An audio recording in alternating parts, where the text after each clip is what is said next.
ऐसे धन्यवाद आप सभी भाई और बहनों को आज का सुंदर से दिन और सुंदर से पल घड़ी के लिए जो परमात्मा पिताजी हमें दिया है ना, जीवन और सांस।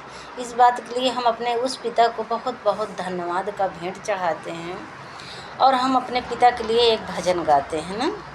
आइए सभी भाई और बहन मिलके सहयोग करिएगा, है ना।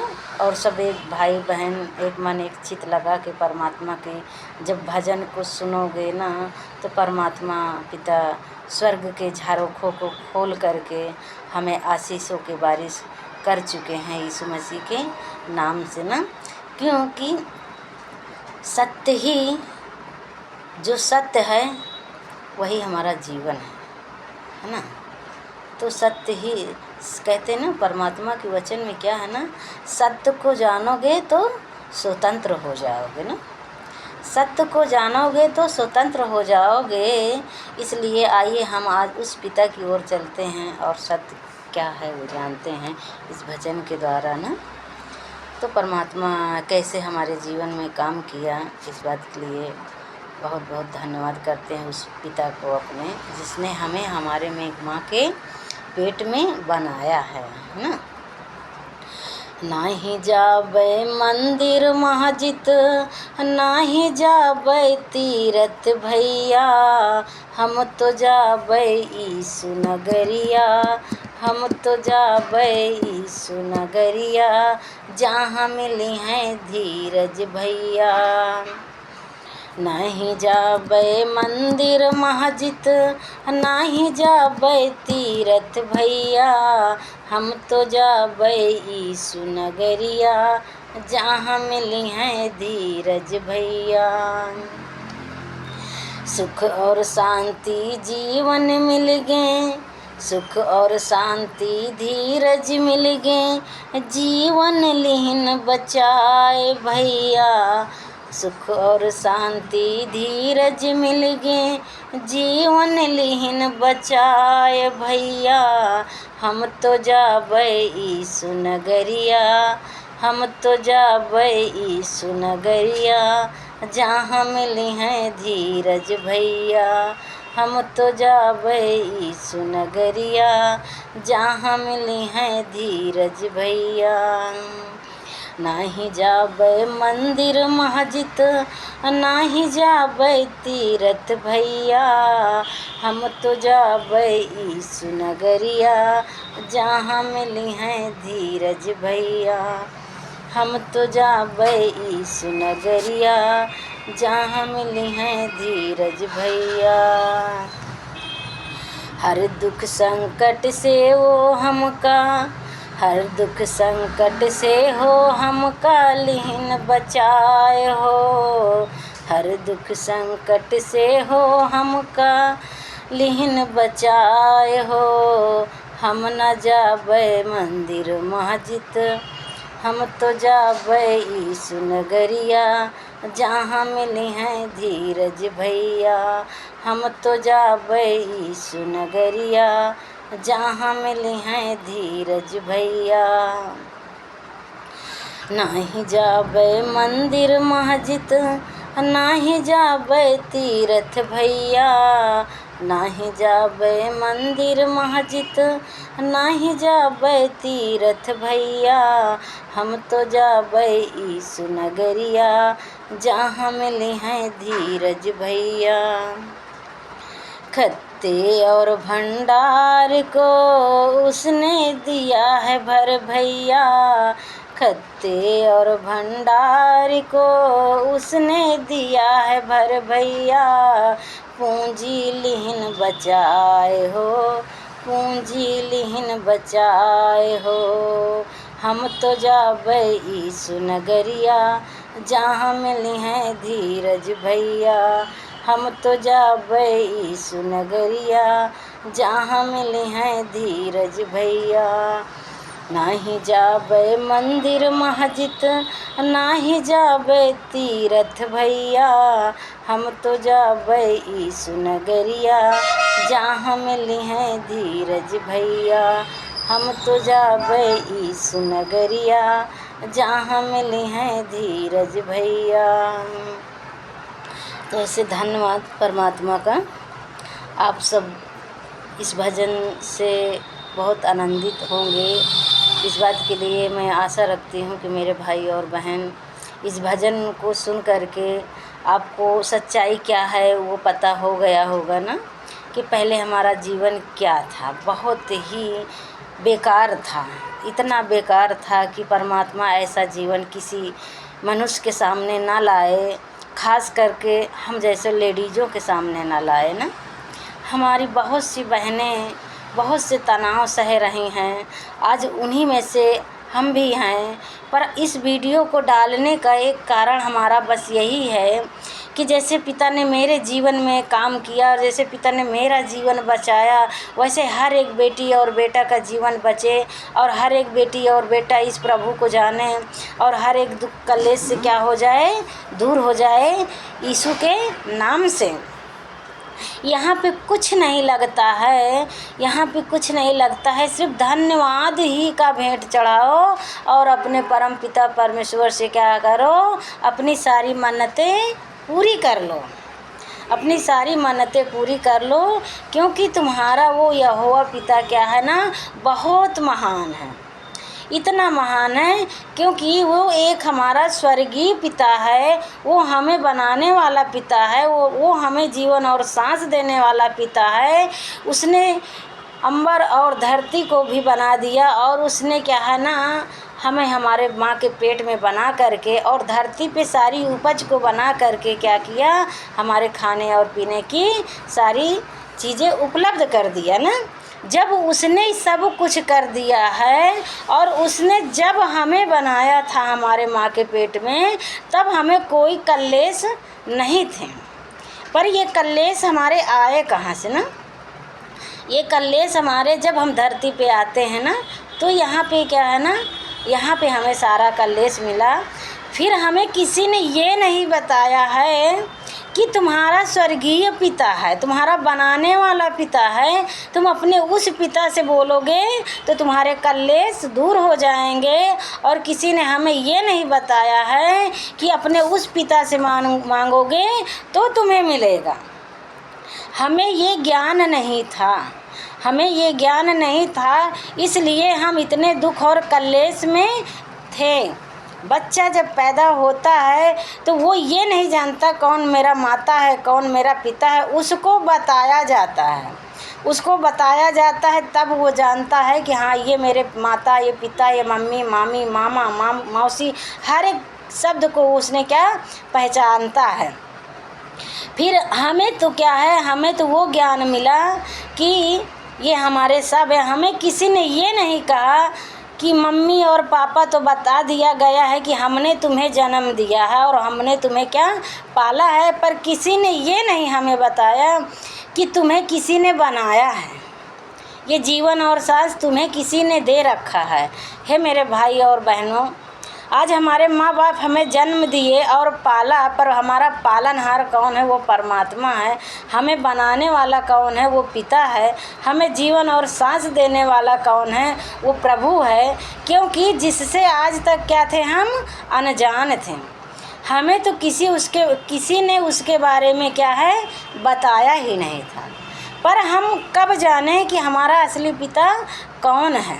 इतना तो जानते थे कि ऊपर भगवान रहते हैं, पर किसी ने ये नहीं कहा है कि ऊपर वाले भगवान के पास जब आवाज़ लगाएगी तब वो तेरी सुनेगा। सबने हमें क्या बताया कि नीचे वाले भगवान के पास जाओ, नीचे वाले भगवान के पास जाओ। तब क्या है ना, हम लोग क्या थे ना, नीचे कहीं इसमें भगवान देखते थे, कहीं उसमें भगवान देखते थे, दर व दर हर एक जगह भागते रहे, पर हमें कहीं से कोई उद्धार नहीं मिला। इसलिए जब हमें कहीं से कोई उद्धार नहीं मिला और हमारा जीवन क्या है ना कलेशों में घिरा रह गया, हमेशा कलेशों से। बचपन पे 14 साल की उम्र से हमारी तबीयत ख़राब हो जाती है और उसके बाद जो इंसान कहता है ना कि शैतानी हरकत, तो उस पे क्या है ना बहुत से ये मेरी गवाही है, क्योंकि ये गवाही ही हमारे परमात्मा को चढ़ावा चढ़ता है। यहाँ पे नारियल और फूल और लड्डू और बतासे नहीं चढ़ता है। और जो कि इसके पहले मैं नारियल, फूल, लड्डू, बतासा, बकरी, बकरा, यानी जो मुर्गी मुर्गा जो भी कहता था इंसान कि ये चीज़ दे दो, वो चीज़ हम देते थे। 10-10, 20-20 हज़ार रुपये ऐसे नौतिया को दे देते थे। 25-25 हज़ार रुपये। घर में खाने को नहीं रहता था, नमक रोटी नहीं नसीब होती थी। ये स्थिति थी हमारे माँ बाप की और हमारे ये ज़िंदगी की। पर क्या है, उस समय भी हम क्या करें, अब हर जगह जा के थक गए, तब भी कलेश दूर नहीं हुआ। पर कौन अपनी लड़की को अपने घर में रखता है? कोई नहीं रखता है। फिर शादी हो जाती है, फिर वो शैतान जो हमें कलेश देता है, कहते नहीं वहाँ के और यहाँ के जब मिल जाते हैं तो लड़की के जीवन और व्यर्थ हो जाता है ना। हस्बैंड को 2 साल बाद ही पैरालाइज कर देता है और फिर उसके बाद हमने 13 साल उसको क्या किया, उसका सेवा सुविहित किया और वो एकदम माइंड से बेकार, पागल और कैसी कैसी हरकतें करता था। यहाँ तक कि लैट्रिन करके फेंक देते थे, हाथ में सगल मींच कर लगा के पूरे घर में लीप पोत देता था। ये कौन करता था? शैतान करता था। और हम क्या सोचते थे कि मनुष्य करता था, क्योंकि परमात्मा हमारा कहता है कि सुख दुख होता तब तक जीवन में है जब तक होता ज्ञान नहीं। तो सही रास्ता मेरे भाई और बहनों, इंसान कभी कभी जल्दी से किसी को नहीं बताता है, जिसको पता है वो भी। और हम हमेशा ओझा और पंडा और डॉक्टर के पास भागते रहे और जीवन कलेशों से भीगता रहा। और जो हमारे अपने गिर जाते हैं ना, तो कोई किसी का साथ नहीं देता। एक लड़की का इतना जान लीजिए मेरे भाई और बहन और मेरी बहनों, कि अगर उसके ससुराल में उसका पति नहीं है और यदि उसका पति ही गिर गया तो उसको कोई संभालने वाला नहीं है। इसलिए उस स्थिति पे और फिर ये कलेश वो शैतान की, कहीं बेटी, परमात्मा ने बेटी दिया, बेटी बीमार तो कहीं हम बीमार, तो कहीं वो बीमार, तो कहीं तांडव, सबका तांडव है ना। ये कलेश झेलते झेलते 13 साल तो यही बीत गया। 13 साल बाद कहते ना, जो अगर ज़्यादा अत्याचार करेगा तो एक दिन क्या होगा, पाप का घड़ा भर जाएगा और वो क्या हो जाएगा, सत्यानाश हो जाएगा। वो चाहे हम हैं या आप हो या अगला है।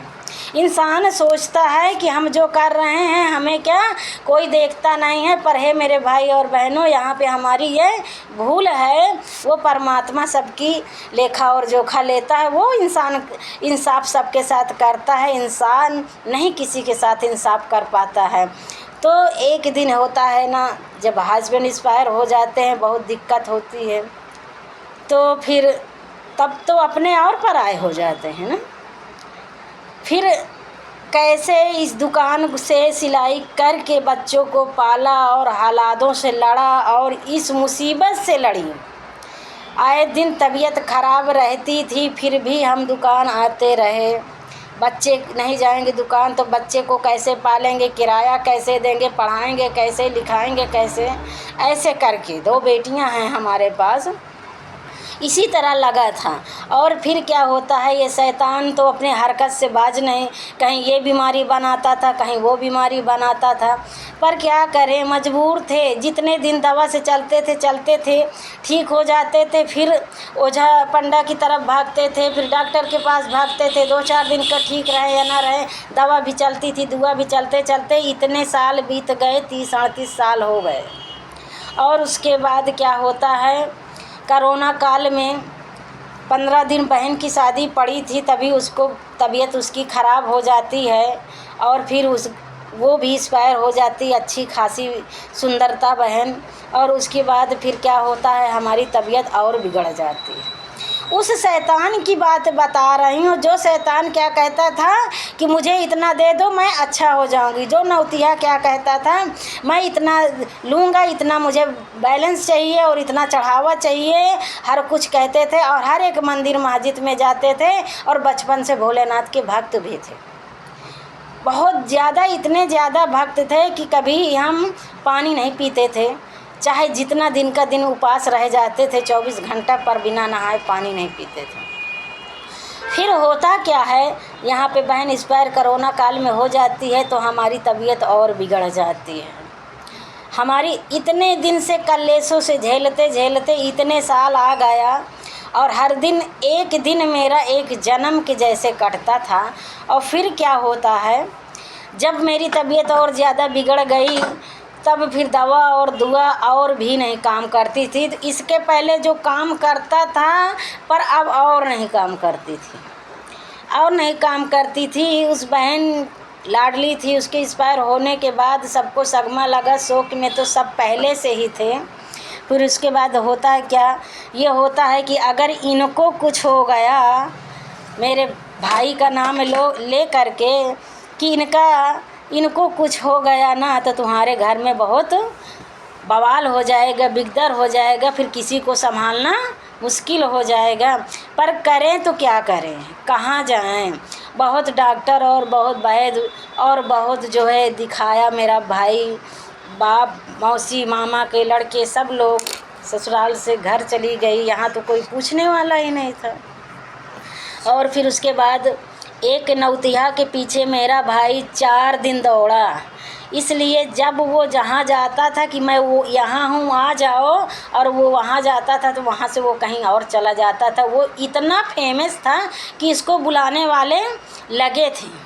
पर उस समय की बात है मेरी भाई और बहनों, ध्यान से सुनिएगा कि हम सच्चाई क्या है, ये बात बता रहे हैं आपको। उस समय जब 4 दिन बाद पकड़ में आता है तो उतनी समय वो उसकी मांग क्या थी, 5,000 रुपये तो उसकी मांग नगद थी। मेरा भाई बोला मैं 5 का 10 आपको दूंगा, पर मेरी बहन ठीक होना चाहिए, क्योंकि इसके पास 2 बेटियां हैं। अभी अभी मैंने एक बहन को खोया है, अगर इसको कुछ हो गया ना तो हम इनके बच्चों को कैसे पाल पाएंगे, क्योंकि इन्होंने अपने बच्चों की परवरिश बहुत अच्छे से की है।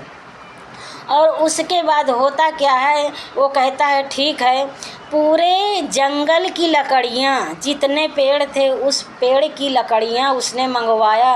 मेरी माँ और मेरे 3-4 भाई, मामा मौसी के कैसे उस जंगल में मेरे लिए जा जा करके हर एक पेड़ को पूछ पूछ के उसकी जड़ और लकड़ियाँ लाते। हर पेड़ की लकड़ियाँ और हर एक घास का जड़ उसने मांगा था। जितनी घासें हैं उनका जड़ उसने मांगा था। और पसारी की दुकान से उसने वो पसारी में क्या लोहा लक्कड़ का और दुनिया का सामान होता है वो मांगा था। मेरे भाई और बाप तो जो है ना सारा दिन दौड़ते दौड़ते सांझ हो गई, उनको सारा सामान इकट्ठा किए। फिर उसने 36 तवीज़ बनाया था। बोला अब इसको क्या है ना, और इतना हवन कराया, इतना हवन उसने कराया कि बोला आज से सारे कलेश तुम्हारे दूर हो गए। और ले जाकर के बेटा इसको कहीं इस दरवाजे पे गाड़ना, कहीं उस दरवाजे पे गाड़ना, कहीं यहाँ गाड़ना, कहीं वहाँ गाड़ना। मैंने कहा मेरा पक्का घर है, मैं कैसे गाड़ूंगी। बोला कि आप चाहे जैसे करना, खून डालना। मैंने कहा ठीक है, जीवन अच्छा रहेगा तो फिर उसको गाड़ना ही पड़ेगा। थोड़ा बहुत मुझे रिलीफ जैसे मिलता है कि रात बीतती तो मैं सोची अब अच्छी हो जाऊंगी, अब मैं अपने घर जाऊं, दुकान चलाना है, बच्चों की फ़ीस देना है, किराया देना है, कैसे करूंगी इतने दिन से यहाँ। और जैसे हम वहाँ से चलने लगे हमें चक्कर आ गया फिर, और वो तो बाबा चले गए और हम एकदम बैठ गए, निकलने के लायक थे ही नहीं कि इतना हमें कोई दिक्कत हुई और चक्कर। फिर जो पहले देखते थे वो वाले भैया के पास हमने फ़ोन किया, उन्होंने वहाँ से झाड़ा और तब मुझे आराम मिला। मैं यहाँ आती हूँ, जैसे जब हम यहाँ आते हैं हमारी तबीयत और बिगड़ जाती है। अब बताइए आप, अब वो सारी तबीज़ को तो मैं इतना लेके आई, अब उस तबीज़ के रहते गाड़ने के तो उसको कोई चांस ही नहीं मिला। हमारी तबीयत ही इतना ज़्यादा बिगड़ गई, और उसके बाद तो हम उसको गाड़े कैसे। हमारी आदत थी, हमारे घर में कुछ रहे या ना रहे, हम अपने भाइयों और बापों से कभी ये नहीं कहते थे कि हमारे पास खाने को नहीं। कोई बात नहीं। कोरोना काल के बाद आपने देखा होगा अगस्त में बारिश कितनी ज़्यादा हुई थी, 1 हफ्ते तक बारिश बंद नहीं हुई थी, एक लगातार बारिश हुई थी। उसी बारिश में ना हम दुकान निकल पाए, ना हम किसी को फ़ोन से बता पाए कि हमारी तबीयत ख़राब है। किसी ने टोला मोहल्ला परिवार मेरे से किसी नहीं पूछा कि दुकान इतने दिन से बंद है, तुम्हारी तबीयत कैसी है कैसी नहीं है, क्या खा रही हो क्या पी रही हो, किसी ने नहीं पूछा। और जब हमारी माँ और बहनें फ़ोन करें, हमारे भाई लोग, तो हमारी तबीयत और बिगड़ जाती थी। हम बहुत चिड़चिड़ाते थे, बहुत रोते थे, उनसे यही कहते थे कि हे माँ हमसे बातें मत किया करो, जब आप बातें करते हो ना तो तबीयत हमारी और ख़राब हो जाती है, इसलिए हमको छोड़ दो हमारे हाल में। उधर से माँ रोती है और इधर से हम रोते हैं। हमारी माँ बोलती क्या है, ऐसा है मैं भाई को भेज रही हूँ, तुम चली आना, मेरा घर खेत बिक जाएगा पर मैं तुम्हें ठीक करूँगी। एक बेटी का सगमा तो सह ली हूँ, दूसरे का नहीं सह पाऊँगी, क्योंकि तेरे पास बेटियाँ हैं, मैं नहीं सह पाऊँगी, मैं इनकी परवरिश नहीं कर पाऊँगी। मैंने कहा हे माँ, मैंने सुना है मायके से डोली उठती है और ससुराल से अर्थी उठती है। जब मेरे पास पैसे नहीं दवा के लिए तो तेरे पैसे मैं नहीं खर्चा कराऊंगी, क्योंकि हे माँ सुन, जो तेरे पास पैसे थे तूने उस बेटी के साथ लगा दिया 8-9 लाख रुपए। अब जो थोड़ा बहुत खेती है, मेरा भाई कुछ नहीं करता और मेरे नन्हे मुन्ने 2 भतीजे हैं, और परमात्मा की दया से अगर मैं उसको खेत बाड़ी बिकवा दूंगी और शायद ना बची तो मेरा भाई कहीं के नहीं रह जाएगा, फिर वो बच्चे क्या खाएंगे। मैंने कहा नहीं, मैं आने वाली नहीं हूँ, अब मरना होगा तो मरी जाऊँगी, जीना होगा तो जीऊँगी, क्योंकि अगर उस समय हम तब ऊपर वाले को याद किए। हमने कहा अगर उस ऊपर वाले की यही इच्छा है तो यही सही, पर मैंने आज तक किसी के साथ गलत नहीं किया, और तो मेरे बच्चों के साथ कैसे गलत हो सकता है, और शायद अगर उसकी इच्छा है तो यही सही। उसने मेरे बच्चों के सर से पिता की साया छीन लिया, सारे परिवार की साया छीन लिया है। अगर माँ की भी साया क्या है ना छीनना चाहता है तो वो छीन सकता है, क्योंकि ये जीवन की डोर उसी के हाथ में है। माँ रोती रही, बोली आएगी नहीं। मैं कही बिल्कुल ना। मैंने कहा मैं बिल्कुल कदम ही नहीं यहाँ से उठाऊँगी, अब मुझे मर ही जाने। मैंने क्रोध और गुस्से में ये नहीं बताया कि हे माँ मेरे घर में खाने की भी नहीं है, जो थोड़ा बहुत खाने पीने का था 3-4 दिन के बारिश में मेरी बेटी चाय और पराठा बना के खाती थी, छोटी सी थी, खा लेती थी। हम तो खा ही नहीं पाते थे, ना हम उठ पाते थे। फिर ना तो चावल था ना आटा था, हमारे घर का ताज़ा दूध हम लाते थे कि बच्चों को चाय बना देंगे, वो जल जाता था। बेटी पराठा बनाती थी वो जल जाता था। हम सब्ज़ी किसी तरह लेते थे वो जल जाती थी, नहीं बनती थी। हम तो नहीं खाते थे पर बच्चे को नहीं चाहिए, पर जला भला कैसे मेरे बच्चे खाते थे। एक दिन क्या होता है कि ये शैतान ले जाने पे ही आ गए हमको कि आज अब हम नहीं बचेंगे।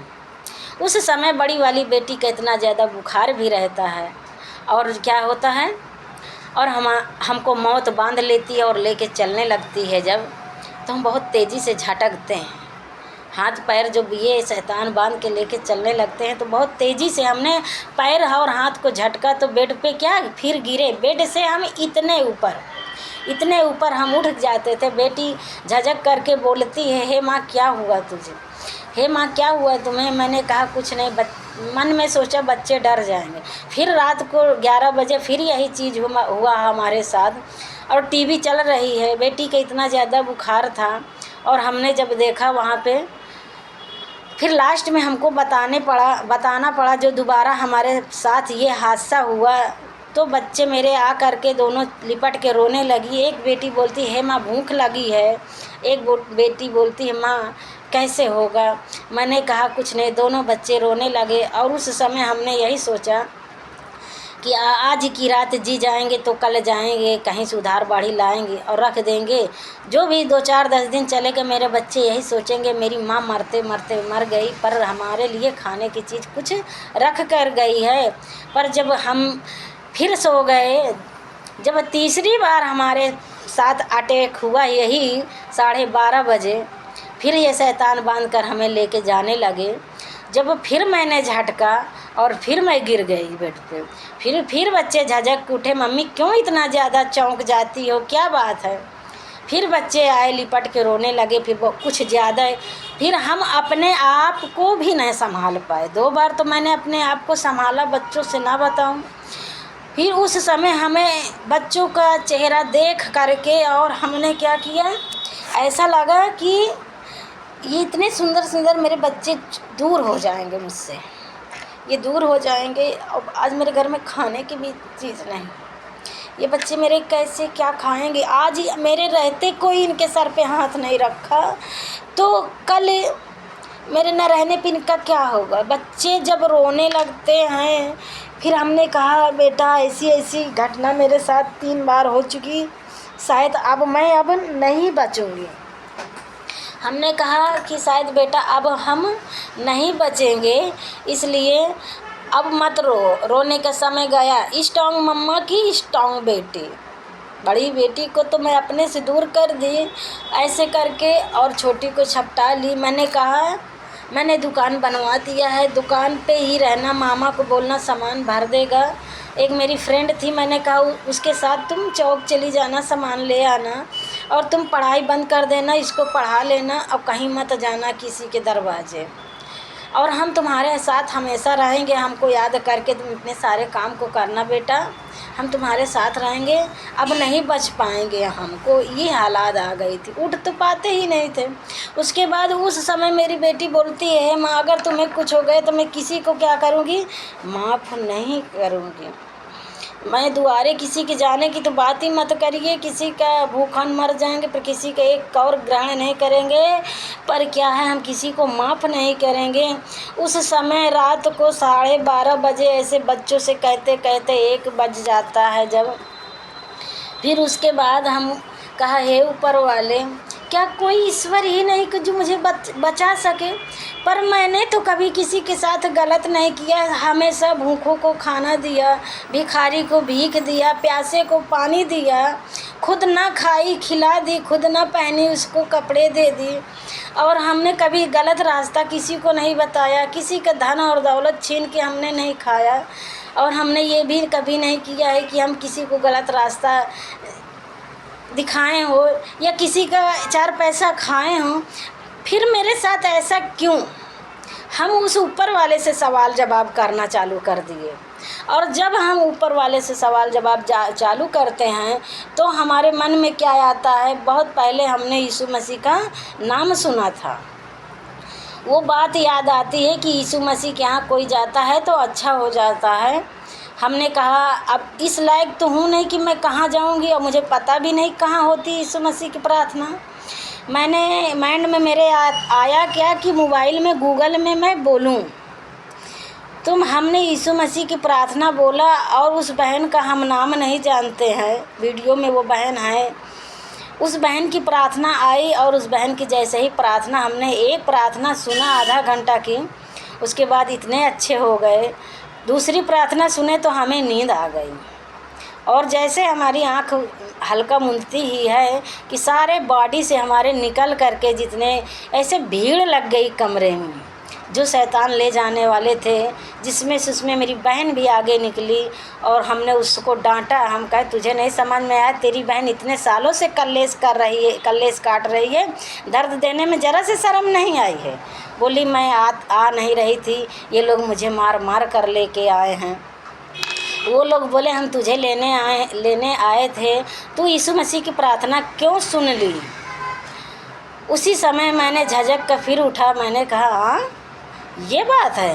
फिर मैंने एक प्रार्थना लगाया और सुना, और जैसे मैं सुन करके फिर प्रार्थना करी, देखी पिता, फिर सो गई, और जैसे सुबह उठती हूँ तो मेरी क्या इतनी अच्छी हो गई कि ऐसा लगा मुझे कुछ हुआ नहीं।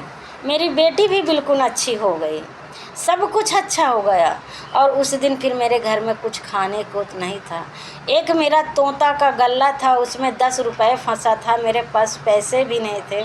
मैंने कहा बेटा अब अच्छी तुम भी हो गई, हम भी हो गए, सारा घर का काम भी हो गया, अब खाना क्या बनेगा। गई किचन में, देखी तो कुछ नहीं। मैंने कहा बेटा तुम मुझे बताई भी नहीं, किचन में कुछ नहीं था, तुम दोनों बहनें खाती क्या थी? कहे मम्मी उसी में जो थोड़ा बहुत आटा रहता था उसी को बना के खा लेते थे। हमने कहा अच्छा। फिर मैंने कहा इस गल्ले से निकाल 10 रुपये इसमें फंसा है, इसमें 5 रुपये का दूध लाएंगे, 5 रुपये की चीनी और कुछ तोश मंगा देंगे, तुम खा लेना। परमात्मा का बहुत बहुत धन्यवाद, उसमें 50 रुपये निकलता है। तो उस 50 रुपये जैसे गल्ला से निकालते हैं, सब्जी वाले की आवाज़ आती है, सब्जी हम लेने की सब्जी ले लीजिए। हमने कहा बेटा ऐसा करते, चाय कैंसिल करते हैं, सब्जी ले लेते हैं और बाजू में जो दुकान है उससे जाके बोलते हैं आटा ले लेते हैं, सब्जी रोटी बनाते हैं, बहुत दिन से खाना नहीं खाई, मेरे बहुत भूख लगी है। बोली ठीक है मम्मी। और हमने सब्जी लिया, बाजू की दुकान से उधार सामान लिया। हमने बोला अब आज हम ठीक हैं, हम आज मेरा कई जगह पैसा उधार है, लेके आएंगे तो आपको शाम को देंगे, हमें दे दीजिए। उसने कहा ले लीजिए। और जैसे हम लेते हैं और प्रभु से प्रार्थना क्या करते हैं, पहले तो हमको प्रभु के बारे में ज्ञान नहीं था। उसके बाद प्रभु से जब हम प्रार्थना करते हैं तो यही कहते हैं कि हे पिता, मेरे बहुत दिन से भूख लगी है और मैं खाना खा लूँ पेट भर और बहुत अच्छे से खाना बने। परमात्मा का धन्यवाद, खाना मेरा इतना अच्छा बना और इतना टेस्टी बना। मैंने खाना बनाया और खाए, बच्चों को खिलाए। टाइम बढ़ा ही था, अभी 9 नहीं बजा था। मैंने कहा बेटा मैं ठीक हूँ, तुम स्कूल चले जाओ। दोनों बच्चों को स्कूल भी भेजी और दुकान भी गई, वहाँ भी प्रार्थना लगाई, सुन रही थी। बच्चे 2 बजे आ गए, बच्चे को छोड़ करके मेरी 2 दुकान थी, मैं रोड की दुकान पे गई, वहाँ भी गई। सब बहनें पूछने लगी, बहन इतनी दुबली हो गई, कहाँ थी अभी तक, क्या था बताई। मैंने कहा आज एक चमत्कार हुआ तब मैं ठीक हुई। अब तो उन्होंने यही कहा कि अब उस प्रभु को क्या करना, छोड़ना नहीं, तुम्हारा जीवन बचा है। और उसके बाद फिर हम शाम को वापस लौटने लगे तो जो थोड़ा बहुत कमज़ोरियाँ महसूस होती थी वो भी जड़ से ख़त्म हो गई। और हमको ऐसा लगता था कि हमारे शरीर से मक्खियाँ नहीं उड़ रही, हमारी ये स्थिति हो गई थी। हम ये नहीं कभी सोचे थे कि अब हम पहले के जैसे हो पाएंगे। फिर हम शाम को जैसे वापस बंद करते हैं शटर, उसके बाद हमको ऐसा महसूस होता है कि हमको कभी कुछ हुआ ही नहीं था। हमने कहा जा करके अपने माँ को बताते हैं। बहनों से आज सबसे बात करेंगे क्योंकि हम बात किसी से नहीं करते थे। और जब जो है हम वहाँ गए, जब वहाँ जा कर के फिर हम क्या काम किए, फिर उनसे हमने मांगा और हम जब घर गए तो फ़ोन किए और फ़ोन करके माँ से बताने लगे, हे माँ हमारे पास ये पर प्रभु आया है और हमारा जीवन क्या अच्छा हो गया है। यीशु मसीह के नाम से मेरी माँ बहुत खुशी हुई, मेरी पूरी फैमिली खुशी हो गई और आज मेरा जीवन इतना अच्छा है कि बहुत अच्छा है।